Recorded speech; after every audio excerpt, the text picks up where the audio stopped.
اچھا جی، اب جو میں آپ کو ہم اسٹوری بتانے جا رہے ہیں، جو خبر رپورٹ کرنے جا رہے ہیں، اس پہ ہنسے گا کوئی نہیں. یہ میں پہلے آپ لوگوں کو بتاؤں گا، میں ہنسوں گا نہ آپ ہنسیں گے، کوئی ہنسے گا نہیں. سیریس بات ہے. اور اگر آپ لوگوں کو ہنسی آئی تو آپ لوگ پلیز کنٹرول کر لیجیے گا. قانون بنانے والے ہی جناب قانون کی دھجیاں اڑاتے ہمیں نظر آ رہے ہیں. اگر میں اور آپ کبھی زندگی میں کراچی میں بائک پہ نکلیں گے اور ہم شارع فیصل پر جائیں گے تو ہمیں، اور اگر ہمارے پاس ہیلمٹ نہیں ہوگا، ہمیں فوراً چلان آ جائے گا دستی. اور ایسے چلان آتا ہے اگلے دن ہی آپ کے پاس چلان آ جاتا ہے. لیکن کراچی میں رکن قومی اسمبلی نبیل گبول کی ہیلمٹ پہنے بغیر موٹر سائیکل چلانے کی ویڈیو سوشل میڈیا پر وائرل ہوتی جا رہی ہے. نبیل گبول نہ صرف ہیلمٹ پہنے بغیر موٹر سائیکل چلا رہے ہیں بلکہ ریگل چوک پر غلط یو ٹرن لیتے ہوئے رکشے سے ٹکراتے بھی بچے. اور سونے پہ سہاگا، ٹریفک پولیس اہلکار نے روک کر چلان کرنے کے بجائے ان کو سلوٹ کیا. کیا بات ہے. مطلب آپ یہ دیکھیں، اور اس کو پروجیکٹ بھی کیا جا رہا ہے. ظاہر ہے ان کو پتہ ہے، مجھے ان کی ہنسی دیکھ کے اندازہ ان کو پتہ ہے کہ ان کی ویڈیو بن رہی ہے اور اس طرح کی ویڈیو وائرل. کیا کوئی سٹنٹ تھا، کیا کوئی چیلنج تھا، کیا کرنا چاہ رہے؟ سیاسی کارکن تو رول ماڈل ہوتے ہیں نا اب پورے معاشرے کے لیے. ادھر آپ کو دکھاتے ہیں، یہ ویڈیو دیکھیے.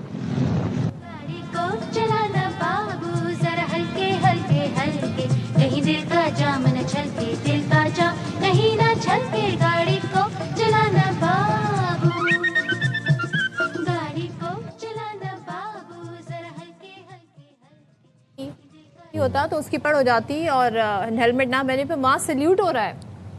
اس سے پہلے مرتضی وہاب صاحب کو بھی ہم نے دیکھا تھا بغیر ہیلمٹ کے وہ چلاتے. ہمارے ساتھ نادر گبول صاحب موجود ہیں، اسپوکس پرسن ہیں پی پی پی کے. نادر، آپ نے دیکھی ہے یہ ویڈیو؟ اور مجھے تو یہ لگ رہا ہے کہ بائک بھی میرے خیال سے 150 تھی یہ، تو بغیر ہیلمٹ کے چلا رہے ہیں اور یو ٹرن غلط لیا جا رہا ہے، اوپر سے سلوٹ بھی مار رہے ہیں ان کو ٹریفک پولیس اہلکار. کیا ہوا؟ جی دیکھیں، بنیادی طور پہ تو بالکل ہیلمٹ سب کو پہننا چاہیے، اور صرف قانون میں ہے اس لیے نہیں، اپنی سیفٹی کے لیے بھی پہننا چاہیے. اور بالکل میرے والد صاحب جو ہے ان کو بھی ہیلمٹ پہننا چاہیے تھا. مگر یہ بات میں آپ کو بتاتا چلوں کہ یہ ویڈیو تقریباً 2.5 سال پرانی ہے، جب 2024 کے الیکشنز نہیں بھی ہوئے تھے. کیئر ٹیکر سیٹ اپ تھا اور اس وقت ای چالان سسٹم بھی متعارف نہیں کرایا تھا. اور یہ میرے والد صاحب کی بائک بھی نہیں ہے. میرے والد صاحب گزر رہے تھے تو ان کو کوئی لیاری کا ورکر ملا جنہوں نے نئی بائک خریدی تھی، تو وہ اپنی بائک دکھا رہا تھا میرے والد صاحب کو کہ سر دیکھیں میں نے نئی بائک لی ہے. تو اسی وقت آن دا اسپاٹ کہتے ہیں نا کہ بس موقع بن گیا. میرے والد صاحب نے کہا چلو میں چلاتا ہوں آپ کی بائک. تو اس طرح کا ایک لائٹ ہارٹڈ مومنٹ تھا between political representative and his moment worker. تو تھا نادر، بٹ رول ماڈل بننا چاہیے نا، ایگزامپل بننا چاہیے. اور آپ لوگ تو قانون سازی کرتے ہیں، یہ الگ بات ہے کہ اب اس پر بڑی سختی سے عمل درآمد ہو رہا ہے کہ ہیلمٹ پہننا ہے. بٹ یہ تو جب سے کئی عرصے سے یہی قانون ہے، انسپوکن رولز ہیں کہ جب آپ نے بائک چلانی ہے تو فار یور سیفٹی آپ نے ہیلمٹ پہننا ہے. اور جب آپ کا ووٹر دیکھے گا جی ہمارا لیڈر ایسے جا رہا ہے تو پھر اسے وہ کیوں ہیلمٹ پہنے گا پھر؟ نہیں آپ بالکل درست فرما رہی نا. میں نے ابتدا میں یہی بولا تھا کہ ہر کسی کے لیے قانون برابر ہے اور ہیلمٹ ان کو پہننا چاہیے تھا. مگر ان کی بائک بھی نہیں تھی تو ظاہر سی بات ہے ان کے پاس ہیلمٹ بھی نہیں تھا. اور یہ 2.5 سال پرانی ویڈیو ہے اور اس وقت ای چالان سسٹم بھی نہیں تھا. اور اس ویڈیو میں آپ دیکھ سکتے ہیں کہ جو ٹریفک کا جو اہلکار ہے وہ اس کے پیچھے جتنی بھی بائکس نظر آ رہی ہیں کسی نے بھی ہیلمٹ نہیں پہنا. میں نہیں کہہ رہا ہوں کہ ہیلمٹ باقیوں نے بھی نہیں پہنا، پبلک میں بھی نہیں پہنا تو ان کو مرغا بنا دیا یا ان کو آپ نے روکا یا ان کا چالان ہو رہا ہے. پیچھے ویڈیو میں نظر آ رہا ہے کوئی درجنوں کے حساب سے بائکرز اور پبلک کے نظر آ رہے ہیں، کسی نے بھی ہیلمٹ نہیں پہنا، جو کہ غلط بات ہے. بٹ یہ تو نہیں ہے نا کہ میرے والد صاحب کو چھوڑ دیا باقی سب کو مرغا بنا کے دیوار کیوں. میں آپ کو بتاتا ہوں نادر، یہ تو چلیں ویڈیو پرانی ہے نا. میئر صاحب ابھی کچھ عرصہ پہلے سندھ اسمبلی پہنچے تھے اسکوٹی کے اوپر وداؤٹ ہیلمٹ.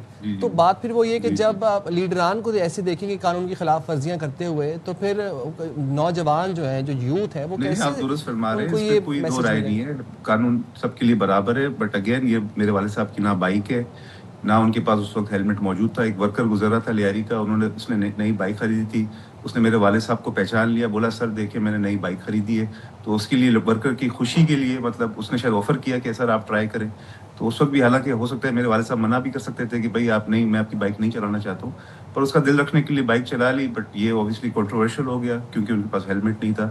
ہیلمٹ سب کو پہننا چاہیے اور اس میں کوئی دوہرا رائے ہے ہی نہیں. اور ابھی تو اسپیشلی ای چالان اب آ گیا ہے پچھلے 1 سال سے، تو اب تو اس لیے قانون کا اطلاق نہیں ہوگا. کیا دوبارہ ریپیٹ کریں؟ قانون کا اطلاق نہیں ہوگا پھر چالان وغیرہ؟ نہیں دیکھیں، اب یہ 2.5 سال پرانی ویڈیو ہے. اگر کسی کو بالکل پولیس والوں کو اس پہ نوٹس لینا ہے تو ہم چالان بھی دینے کو تیار ہیں. میرے والد صاحب کو اگر کوئی چالان ریسیو ہوتا ہے تو وہ پے کریں گے، خود جا کے پے کریں گے، ایگزامپل سیٹ کریں گے. اور اگین کسی کو اگر نوٹس لینا ہے اس بات پہ ضرور قانون سب کے اوپر نافذ ہونا چاہیے. اس پہ ہم کوئی رائے فرار تو اختیار کرنے کی کوشش نہیں کر رہے. بٹ آئی ڈونٹ تھنک اتنا بڑا مسئلہ ہے. مریم نواز جو پروٹوکول لے کے کشمیر میں گھوم رہی ہے 25-30 گاڑیوں کا, جہاں پہ پیٹرول ڈیلی عوام کے لیے مہنگا ہو رہا ہے, آئی تھنک وہ زیادہ بڑا ایشو ہے. ٹھیک ہے, آپ بھی کیا, آپ کو نہیں لگتا کہ وہ زیادہ بڑا ایشو ہے کہ پیٹرولیم کی مصنوعات تقریباً 400 کے قریب دوبارہ سے جا رہی ہے, لیکن ظاہر ہے یہ ایشو آپ سے ریلیٹڈ تھا تو صحیح ٹھیک ہے. اور ہم یہ چیک بھی کروا کے ویڈیو پرانی ہے کہ نہیں ہے نادر, یہ ہم ذرا چیک بھی کروا ویڈیو تو 100% پرانی ہے, یہ آپ ویریفائی بھی کر لیں, اس کی فورینزک کروا لیں. Thank you so much, thank you Nadir, بہت شکریہ. ویڈیو یہ 2.5-3 سال پرانی. ٹھیک ہے.